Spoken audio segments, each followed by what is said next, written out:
so-called Oshomole claim of PDP legacy has affected Oshomole himself. Because, let's go back to 2003 election, then 2003 election local government, then 2007, or no, 2008 local government election. Let's compare those ones. At this time, the time I mentioned now, they were all PDP governors. They were all PDP governors. Governor Benedion and Governor Osumbo. They conducted a local government election, which was not different from this. It's not, it's not different from what we are seeing now. But the only thing they did, the same people that were in that government now move over, cross carpet, move over to ACN. What they did, because when you teach a dog a trick, after a while, it gets to know your trick and you can't catch the dog anymore.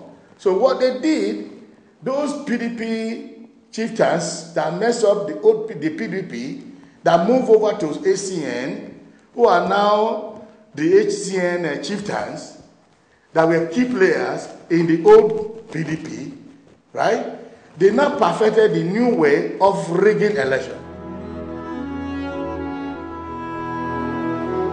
Because the man we all hope for to be a crusader of one man, one vote, an apostle, a messiah of one man, one vote, a free and fair election, turning around to pick out the ills of PDP, to now drop his own comrade jacket and now pick up a Pt.B jacket and a system that defy the life of the people, that make the people feel that they are no more part of the system.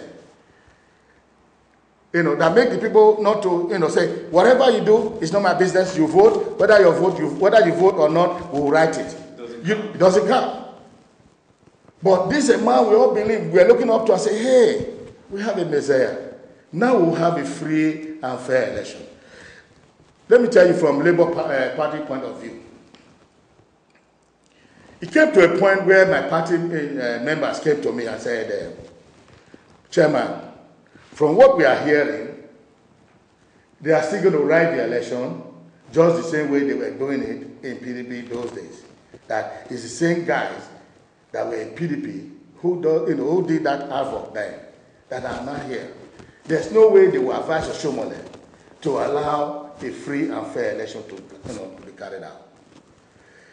The information from my investigation, I even brought it up to the SSS, that this man is going to rig the election.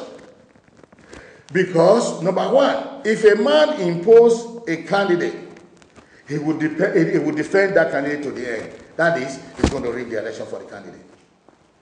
During their primaries, they were in position of candidates here and there.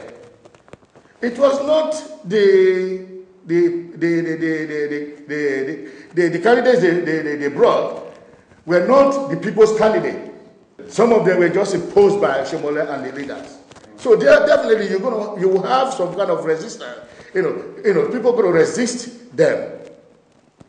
So those ones were going out there propagating that if they bring so and so person, they will vote against them. So in order to defend his decision is to rig the election. And that is what they were doing before in PDP. And they have moved now from PDP.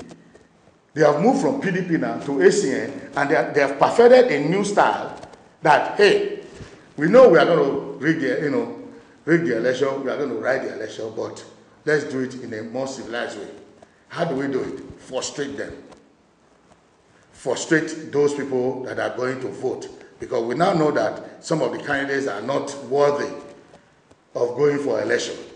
Therefore, in order for us to defend them, is to frustrate the electorate, the voters, by delaying materials. This election you announced about 4 or 5 months ago, you printed materials and everything. You are still saying materials are not ready at about 4 p.m. on the election day. It's a shame. I didn't expect that from Oshomole. Of everybody in Nigeria, I didn't expect that from Oshomole. Oshomole disappointed me personally. He failed woefully.